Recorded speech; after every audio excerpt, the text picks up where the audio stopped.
Hello, and welcome back to another QC Quick Chat episode. I'm your host, our Kerr, Vice President of Driver Services and Marketing. Thank you for joining us again, where you get to hear thought leadership, you get to hear feedback and opinions of QC leadership, employees, as well as drivers. So today I have a guest joining me. I'm going to ask you to introduce your name, your role, how long you've been in trucking, and how long you've been working for QC. Sure. Well, thanks for having me. My name is Rob Wazac. I am the Senior Director of Capacity Development, which is essentially our corporate operations group. I have been in transportation for about 18 years, and I have been with QC for just under 7. Okay. So, like many of our guests, we do have an icebreaker. And so, our icebreaker question, if you had to choose a lane or a route, which one would you choose and why? So I have come over the years to not love surprises. So I think I would set up something as dedicated as it can be. I know where I'm going to be and when I'm going to be there. You can kind of set your watch by it. You can plan your life around it and still, have that work-life balance. And I guess you know more intimately than anybody here since you run the group that's over capacity, right? So, It provides me some unique perspective, yeah, for sure. absolutely, Yeah. absolutely. So one of the other things we like to do is we like to send a poll to all of our social media audience. And this way we can ask you the question that our audience wants Sure. to know most, right? So the question for the poll is what makes QBL unique? So tell us a little bit more about the QBL group and the Sure. services that you provide to your customers. Sure. So QBL is Quality Bulk Logistics, and they are our brokerage arm. They are the QC asset bases brokerage arm. So what having the brokerage allows us to do is make commitments to our customers that we may otherwise not be able to make. If there is a plant in nowhere, Minnesota, that QBL can service because we have partner carriers that operate there, then we can make a commitment to that customer that maybe otherwise we couldn't. So it provides a unique service for our customers. Do you feel like QBL is kind of like the hidden child of quality carriers? A Not a hundred lot of percent. people know we have a logistics side of the business. 100%. We would really love to get our name out there a little bit more. I think that one of the strengths of QBL is also one of the things that can potentially be a detractor, and that is we have such a strong asset base. When you have 2,800, 3,000 trucks, they're, our customer base isn't as interested in the brokering of freight. They want to make sure it goes to the asset base, and maybe don't completely understand the benefits that go along with the brokerage piece. Good. Well, we look forward to getting a bigger spotlight on the QBL side. So of do we. things. We're looking forward to that. Okay, let's jump into the other questions. So Sure. our first question is the same question we ask a lot of leaders like yourself. Tell us how you or your team's role has changed since we were acquired by CSX. So in a pretty significant way. Previous to the acquisition, the extended coverage group was actually not a part of operations.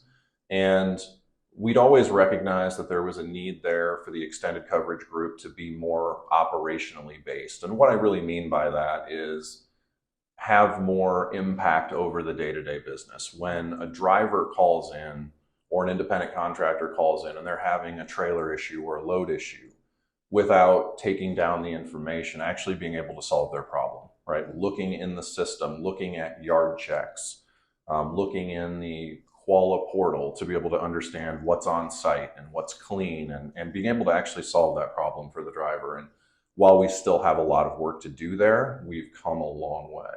Yeah, it sounds like you guys have put a lot of work and effort into really making a better experience for the drivers and the customers as well. And that's no easy feat, right? You're right. And that's really what it's all about. You hit the nail on the head is we want to improve our customer experience. And for extended services, that means drivers, that means external customers, your Dow, P&G, those types of customers, but it also means our terminal personnel. We want them to be able to leave at the end of the day knowing that they can then hand the baton off to the extended services team and they have the support that they need. Okay. Well, that's a perfect segue to our next question, which Very is, good. can you tell us more about the extended services team and how they support drivers? Yeah, absolutely. So in February of 2022, we hired Dan McNamee to come on board and head up the extended services team. And we really started to look at the group in a different way.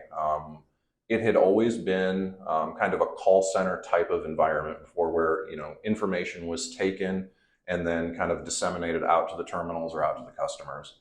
And so we started to look for individuals that really had operational background, that had planning experience, driver management experience, so that way there was really an understanding when drivers called in of exactly what was needed and what they could do to assist. And so we created some different job descriptions for folks. And again, we have a lot of work to do, but we've come so far.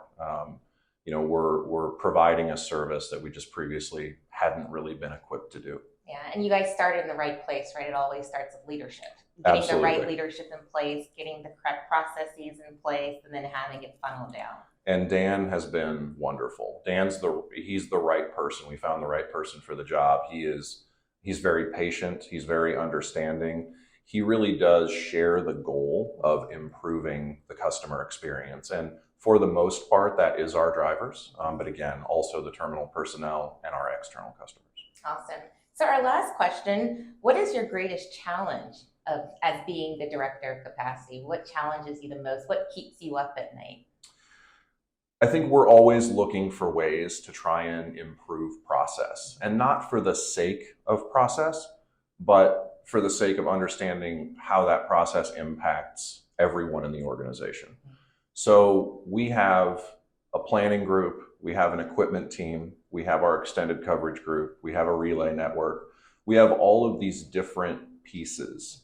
And one of the focuses has really been to try and understand how we can start getting those groups to really work together and provide an even better end result to our customers, right? Our drivers, contractors, and terminal personnel. So I don't think the work is ever done.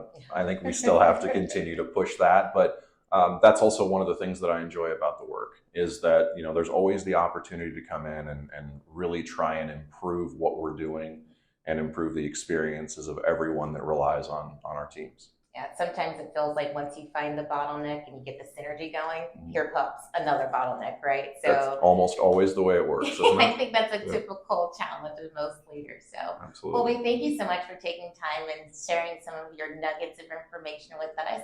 And to our audience, thank you so much for joining us for the QC Quick Chat. Stay tuned for the next episode. Have a great day.